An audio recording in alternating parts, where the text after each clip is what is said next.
Guys, welcome back to another YouTube video. Now, in today's video, guys, I am going to be finally doing a movie review for James Cameron's Avatar: The Way of Water. So, obviously, yes, it's been a long wait. I think the trailer dropped like 6 months ago. Sometime in the summer, I remember, is when it dropped. Because that's when we got the poster for it, and it was up super, super early in the year. So yeah, it's been a really, really long wait, and I'm really excited to do this review, not only because I just want to do this review, but I also want to talk about all the other movies that I missed this year for doing movie reviews for. So stay tuned for that. That's probably going to be my last video I do this year. And then going into 2023, I'm just going to be continuing my content that I usually do. And hopefully, after the first half of the year, I won't be nearly as busy because there's a lot of stuff that I'm going to be having to do the first half. Not that I won't be able to upload any videos or anything like that, but I will still be busy, so I'll still be uploading probably at the same frequency as I am right now. But I am hoping to get back to the Ars Political channel. I know it's been a really long time, but I would really like to get back to that and doing content on that. So I might just start with doing Ars Political content, and then whenever I watch a new movie for the year, we can continue off of the stuff I'm doing here, and whatever else I want to do as well. So yeah, I think that's pretty much it for announcements. So let's get on to this review. But first, talking about the plot, and I think I can reasonably describe this plot, or do this whole review without spoiling anything. So it's a fairly simple plot, just like the first Avatar, and I'll get more into that when I talk about the good, the mixed, and the bad. But essentially the movie plays out into three different parts, so it works kind of well with its runtime, its 3-hour runtime, where in the first part, we spend a little bit of time, I believe, right after the events of the first Avatar, or it's either like 1 year after or something like that, and then we get this huge time jump of 13 years, the amount of time that we've waited for the sequel. Well, I guess we didn't really know that there was going to be a sequel until maybe, you know, at least at the most a year ago, at least for me. But yeah, a 13-year time jump, and Jake's got he's basically got a whole family now. Some of his other kids are grown up now, and they're still living in the forest. And the sky people come back, and I can't remember what caused them for this to happen, but they're avatars now, basically.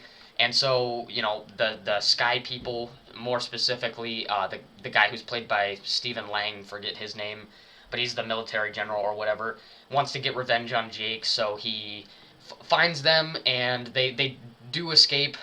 So throughout the movie, basically the sky people are chasing after them while they are trying to find a new safe place. And so they find this sea tribe, this sea-bearing tribe, and they have to learn how to live there, how to do things underwater, all this kind of different stuff, hence the name The Way of Water. And so that's kind of what we spend in the second in the second part. And then in the final part, it is basically the final battle between the Water Tribe, the Na'vi Tribe, and obviously the Na'vi and the Water Tribe are fighting with each other, and then they're fighting against the Sky People. And so it's a really, really epic final battle at the end. And so, yeah, that's pretty much how the plot plays out. Not really a whole lot that I have to explain. Again, plot is very simple, just like in the first film. And so let's just talk about the good stuff, getting right into it. Obviously, the visuals hit just as good as they did last time. Now, I'm not somebody who ever is... I'm not... I don't know what it is, but I'm not really good at distinguishing, like, what looks really, really good in a movie between what is really bad. Like, it really has to stick out to me to make something look really good and really real in a movie, if that makes sense. I'm not... just like with, singing and stuff like that, I can't distinguish a good singing voice from a bad singing voice in a lot of cases. It has to be the two extremes for me to be able to tell the difference.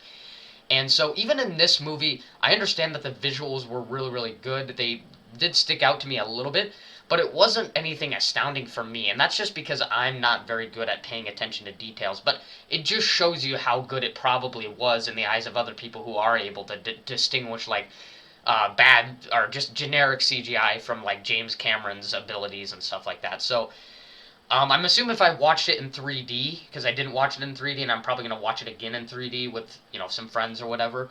But I'm assuming if I watched it in 3D, it would probably stick out even more. But yeah, obviously the visuals hit just as good as last time, and I'm sure, you know, I'm not that good at telling, but I'm sure that it's even better. The visuals are even better than the first Avatar. He made another technological breakthrough. And it really is emphasized a lot with the whole water element of this movie. We didn't really get a whole lot of that in the first movie with the first Avatar because it's taken place in a forest.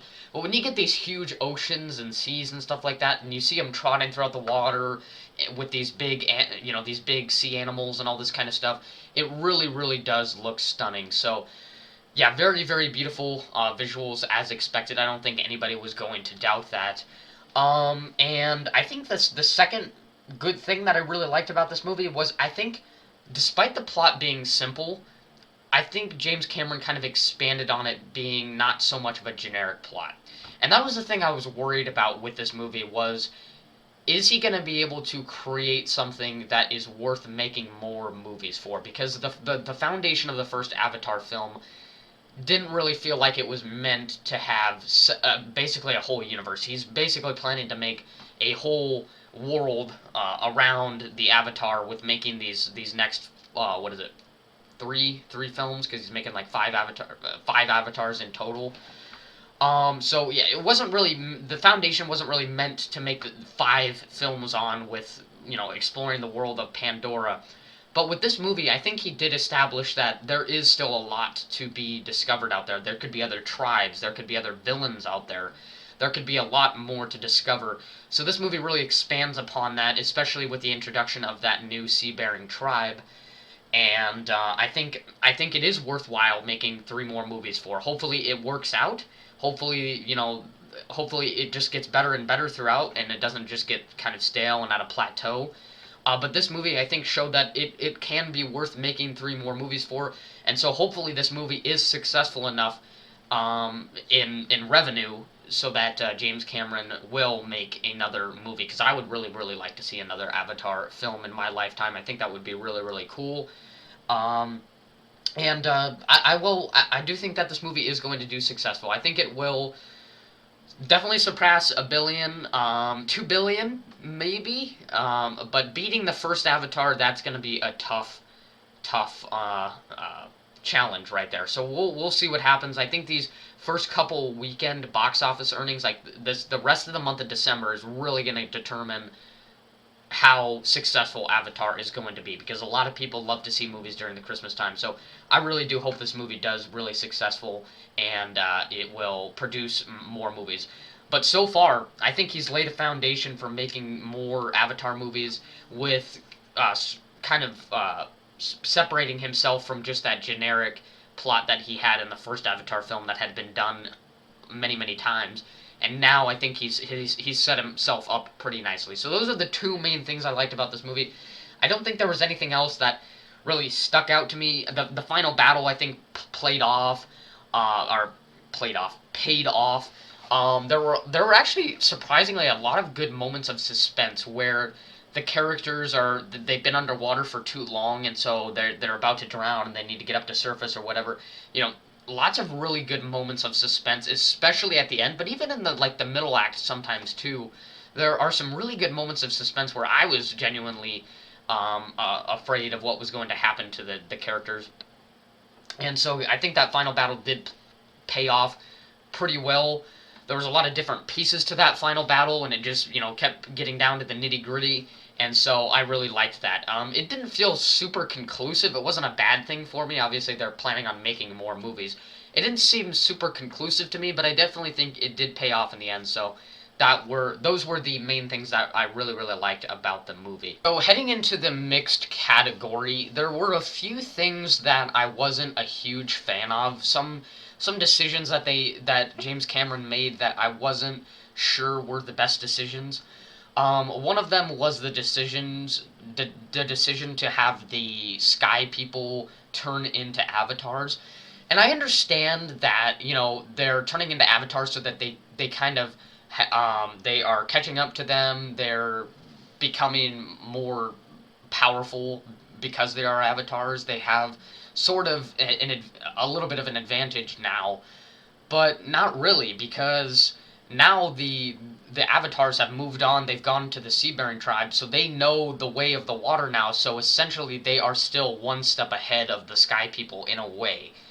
So, and even then, like throughout the second part of the movie, they're trying to learn how to do some of this stuff that the Avatar have always been able to do since the first movie, and they spent a lot of time doing that. So, I don't know. It didn't really make sense to me that much that they became Avatar so that they could have sort of a leg up when in reality they didn't. I don't think it played a huge role, in my opinion. I don't know. I'm still questioning whether or not it was a good idea.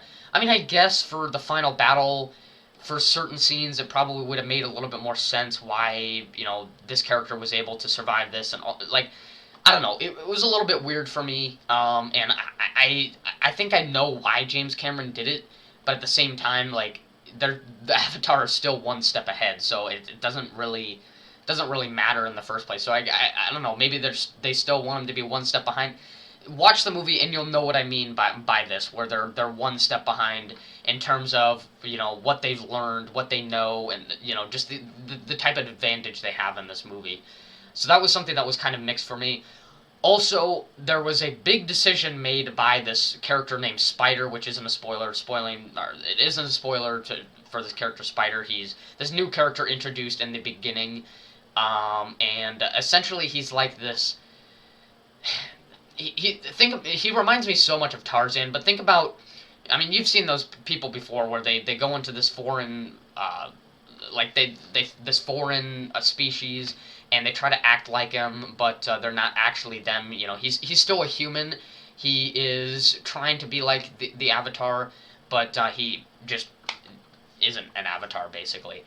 But he makes a big decision at the end of the movie that, to me, I still don't know how I feel about it. I really hope that they make a purpose for that decision in the later movies, because otherwise it's going to be really, really stupid. So that was kind of a mixed thing for me. Right now it is in the mixed category for me because I don't know if that will pay off in the later films yet. I hope it makes sense. I hope it has a purpose behind it, but as of right now, it's kind of in the mixed category because it could have been a really stupid idea, or it could have been a really, really good idea. I don't know yet. And then finally, getting into the bad stuff, talking about that character named Spider again, and I know a lot of people have talked about him as well. When I got at this movie, I was like, what do people think about this character? And for me, I really dislike this character. It is rare in a movie where I just straight up dislike a character and I think they're a nuisance and just kind of annoying in the movie. And for me, Spider was just that. I don't know if it was the fact that he was a human and he was trying to act like he's the Avatar when it just feels like he's pretending like he's doing it. It doesn't even feel like he's actually feral and like there's something going on in his head. It just feels like he wants to be like them, but he simply cannot be like them. It's just really, really stupid. It's like when you see a little kid try to act like they're a tiger or something like that throughout the movie, and it's just really, really cringe and stupid to watch. So, and then it's like not just that, but you never know what side he is on in this movie because he's supposed to be like related to the general or whatever, the general of the Sky People. And so sometimes he's siding with the Sky People, and then other times he's siding with the Avatar. And then he makes certain decisions and stuff like that, and it just makes no sense to me. Like I don't know what he's doing. I don't know how he feels. What's going on in his head? Nothing. And to top that all off, he's acting like a complete maniac, which is the most annoying part. So, yeah, really dislike that character, and I hope that honestly, either if you're gonna keep him in the later films, make him better. Otherwise, get rid of him because I do not like him at all. But I don't think there was anything else that I really disliked about this movie. I think that was pretty much it for me. So yeah, that will sum it up for the Avatar review. And there really wasn't a whole lot I disliked. There was some mixed things just because I don't know what they're going to do and expand upon in the later movies. But overall, the only thing that I disliked about this movie was that character of Spider, the newly introduced character. Was not a huge fan of him. So overall, what am I going to give this movie out of 10? On Rotten Tomatoes, I gave it a 4.5 out of 5 stars.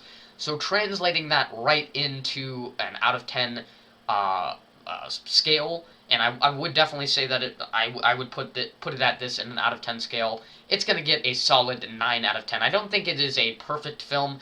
I don't think it is the best film that I've watched this year, and I will talk about that when we get into my 2022 movies I saw tier list. But I think it paid off for the hype of the year. Maybe not for the 13-year wait for an Avatar sequel. I mean, I didn't know that they were going to make an Avatar sequel in the first place, but I think it did pay off for the hype of the year, and for the hype of this year at least. And I think it will do successful in the box office, and I hope it does break some box office records and surpasses the first Avatar. Bit of a stretch there, but I think it would be really cool to see it surpass 3 billion. I think that would be really, really epic. So Avatar: The Way of Water, really great, and one of the best movies that I have watched this year, certainly. So that is going to be it for the review. Stay tuned for the 2022 movies I saw tier list. Probably going to be one of the last videos I watch, or one of the last videos I make this year. There is one more movie that I do want to watch before the ending of the year, so I will try to watch it during Christmas break, hopefully. And then we have, I think I watched a total of 20 movies this year. So it's actually a few less than I watched last year, surprisingly. I think I watched like close to 25 last year, and I didn't start working at the theater until like the first half of or like the late first half of the year. It was like in the summertime. So surprisingly, I watched more movies last year than I did this year, which is just very, very surprising. I'd have to take a look at that to confirm, but yeah, I believe we have 20 movies to rank on that tier list, so stay tuned for that. I'm really excited to talk about some of the movies I never got the chance to, and yeah, that's going to be it. Like and subscribe, guys, and I will see you next time.